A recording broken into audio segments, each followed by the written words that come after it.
Where are the best places to stop on the drive from Wanaka to Franz Josef? This incredible New Zealand road trip goes from one highlight to the next. In this video I'll show you scenic places you must stop, plus hidden spot most visitors will miss. My name is Michael, let's get started. So let's have a look at the Google map. The drive from Wanaka to Franz Josef on SH6 State Highway 6.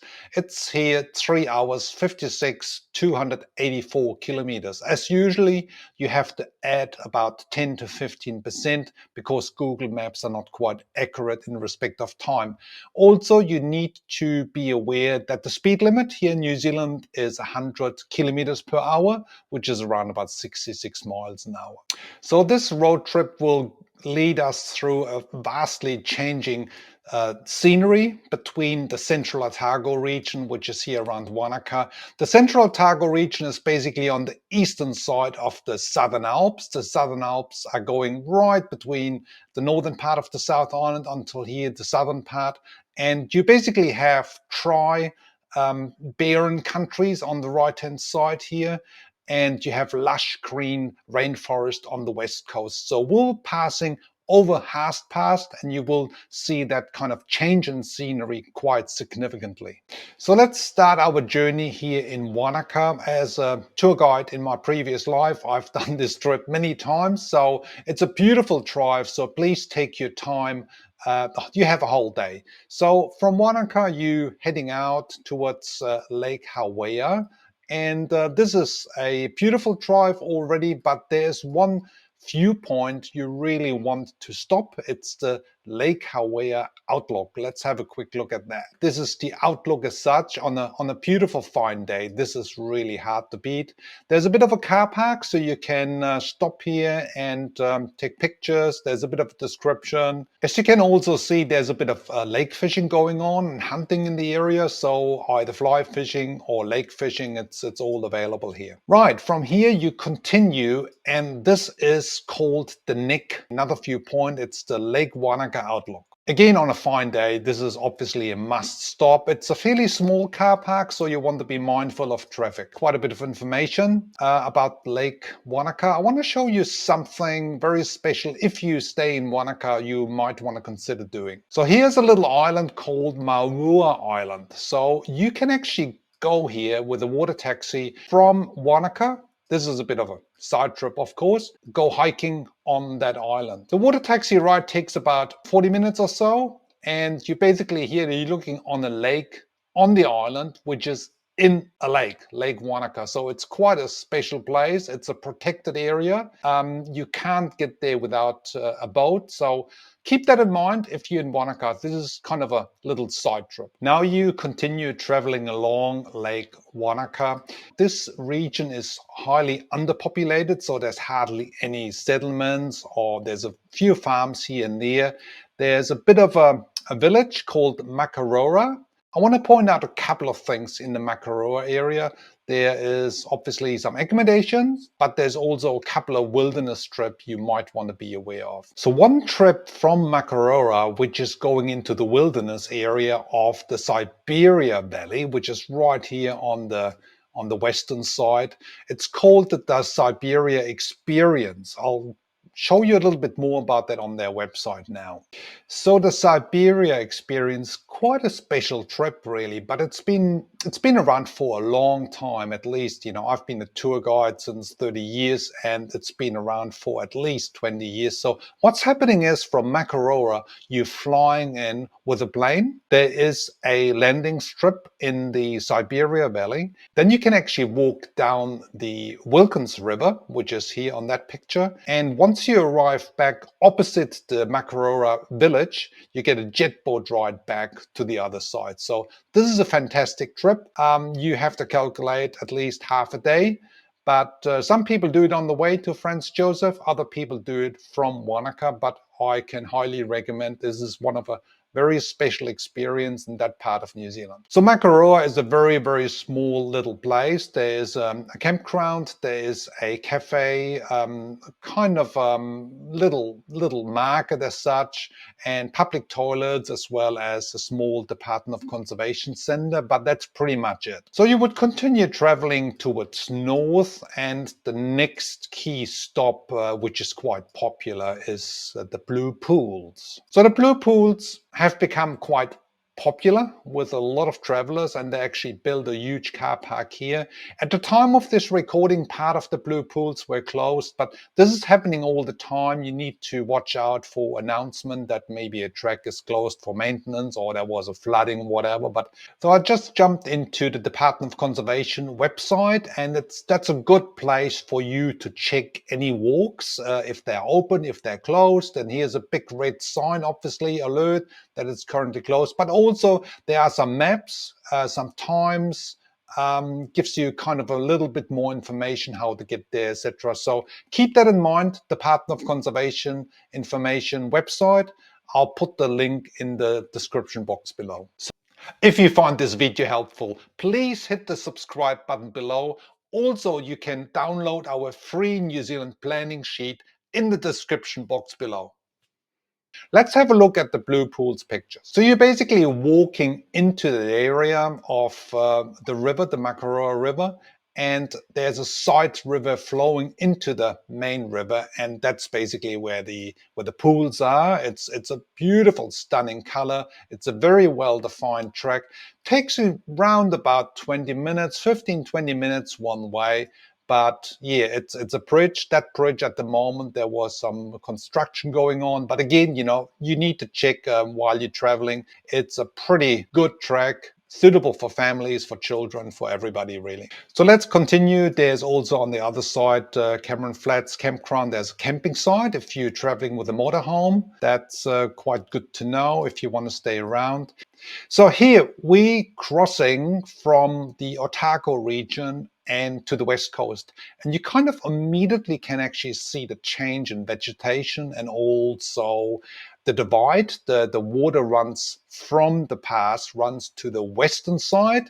Before that, it actually runs to the eastern side of the Southern Alps. So let's have a look at that outlook. So you can park your car up on the top, and there's a bit of a walk. Outlook walk is only 30 minutes, as you can read. So you have a lot of these walks and hikes along the track. That's the reason I'm saying, please plan sufficient time. You have all day long. Start in the morning, 8 o'clock, so you have plenty of time.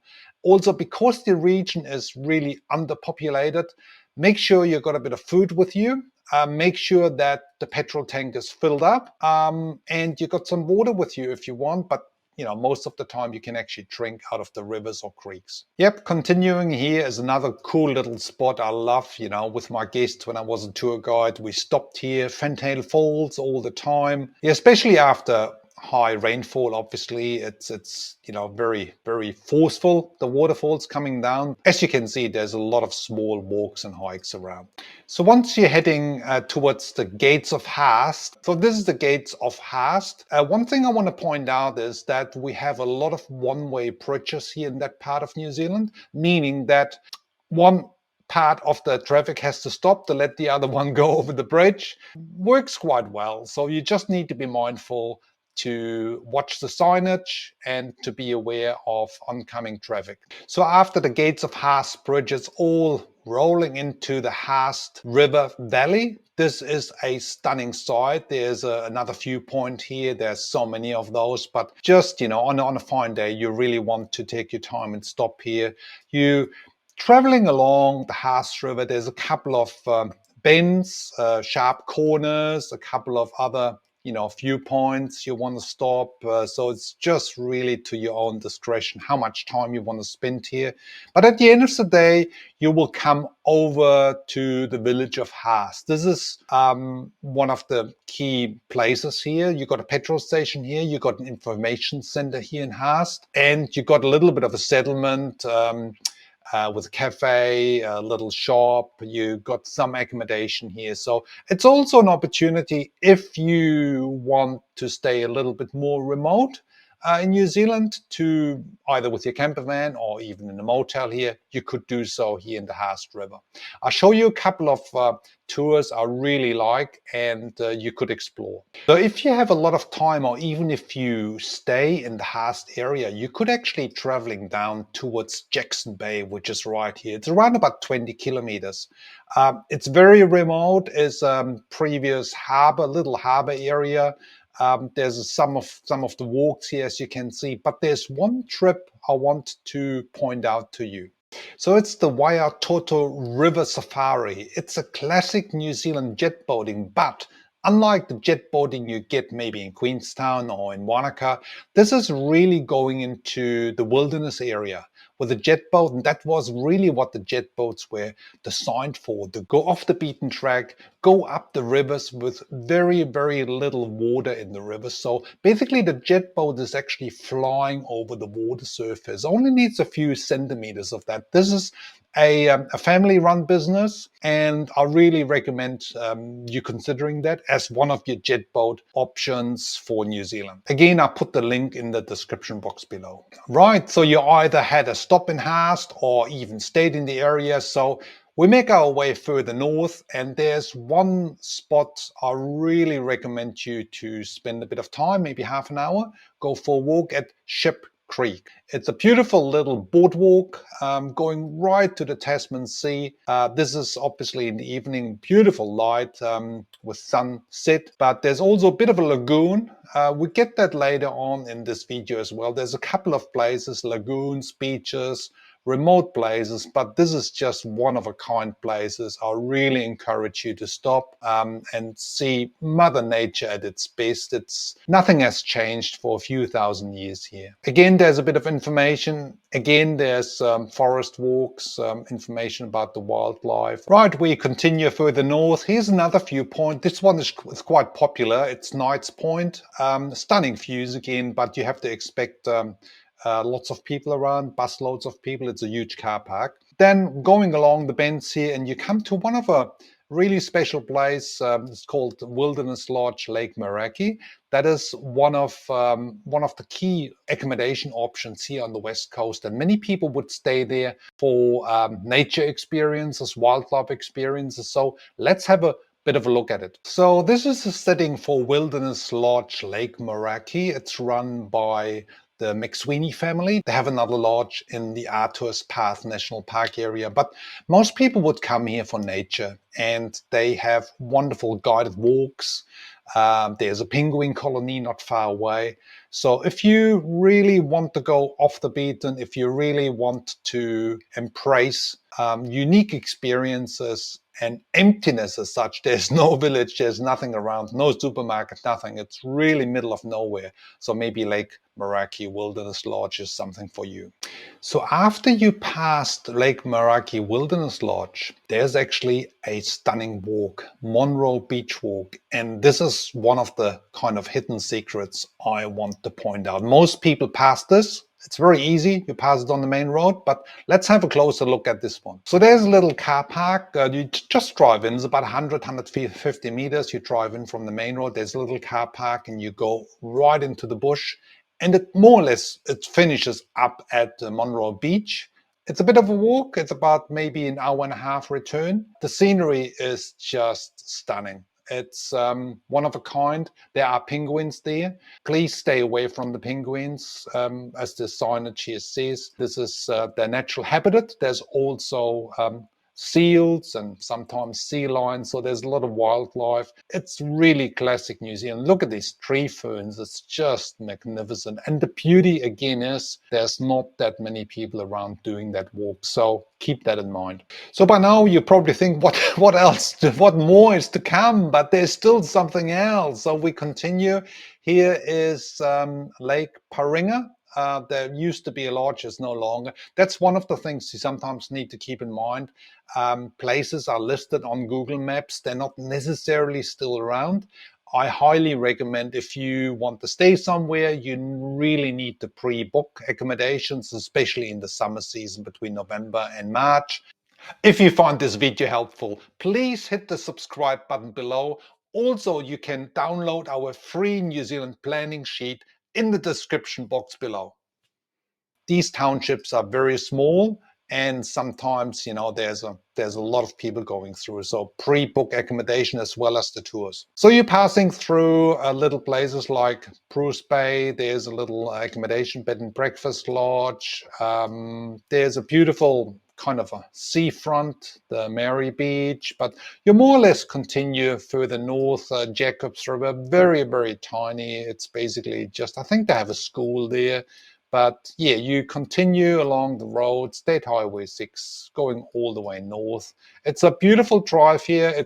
So you're slowly approaching the village of 𝗏𝗏𝗃𝗏 Glacier. So 𝗏𝗏𝗃𝗏 Glacier is one of the two key sites to explore the glaciers in the area. So 𝗏𝗏𝗃𝗏 Glacier has a population of 200 permanent residents, so it's very small. There is accommodation in the village, obviously. There's a hotel, there are motels. There's a couple of things a lot of people want to do when they go through 𝗏𝗏𝗃𝗏 Glacier, or if they stay in 𝗏𝗏𝗃𝗏 Glacier. One of them is the Lake Matheson walk. So Lake Matheson is around about 10 minutes drive from the village and is one of these classic New Zealand mirror lakes. The walk is around about an hour and a bit, going all the way. But the beauty is on a fine day, especially with this pictures, you can actually see the highest mountains of New Zealand. Mount Cook and Mount Tasman in the distance. Here, obviously, snow-covered, which is beautiful.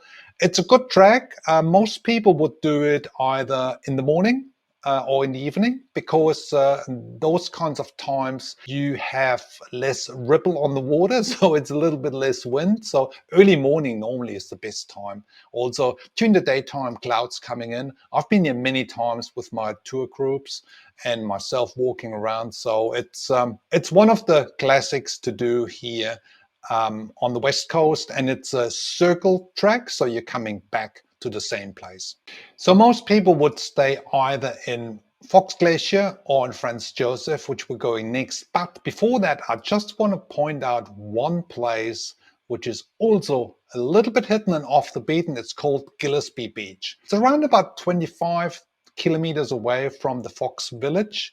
It's a gravel road going into the Gillespie Beach area. So Gillespie Beach is really at the end of the road. It used to be a small, kind of not a settlement, but somebody lived there, and there's a really cool walkway through the lagoon into a scenic reserve. And also there's been some mining happening, gold mining, so there's a miner cemetery as well. Plus, if you continue walking through that lagoon, you come actually out to the beach, and there's also an old miner's tunnel, which is just amazing. There's no picture I can find here, but you get the idea. It's something very different, very remote.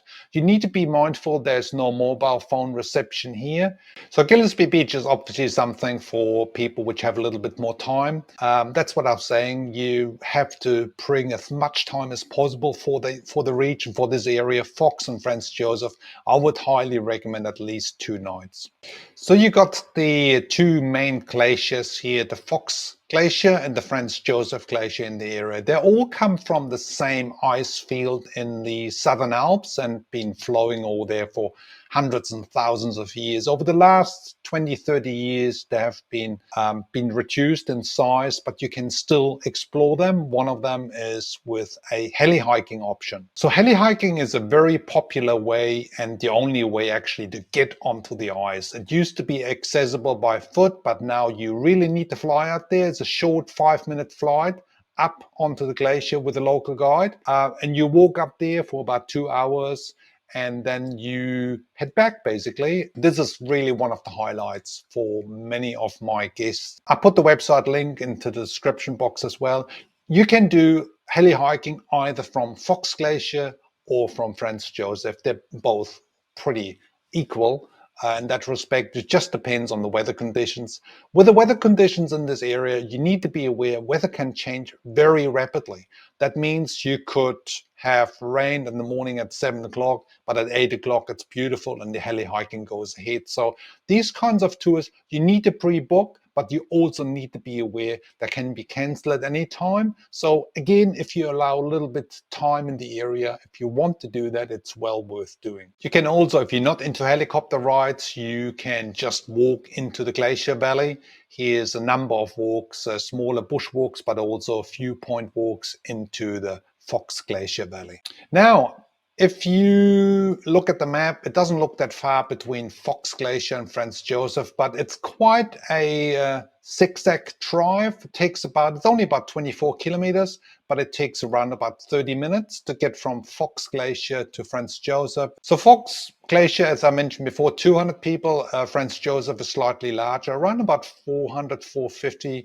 people, permanent residents live here. More accommodation, more restaurant facility. You can do similar flights. You can do heli-hiking. There's a couple of other things I want to point out here in Franz Josef, which are slightly different to 𝗏𝗏 Glacier. So right in the village, we have the West Coast Wildlife Center. So the Wildlife Center here in Franz Josef is actually a place where you can see kiwi birds. So if you go into the website, which I will put in the description box, so as you can see, they're running backstage tours with several times a day. Have a look at the website if you're interested in that, especially on a rainy day. This is obviously a must-do if you want to really learn a little bit more or even see a kiwi bird. They have a breeding program as well, which is very important. So the Wildlife Center in Franz Josef, one of the places you might want to visit. So besides the glacier activities, there's also other things to do like kayaking or fishing,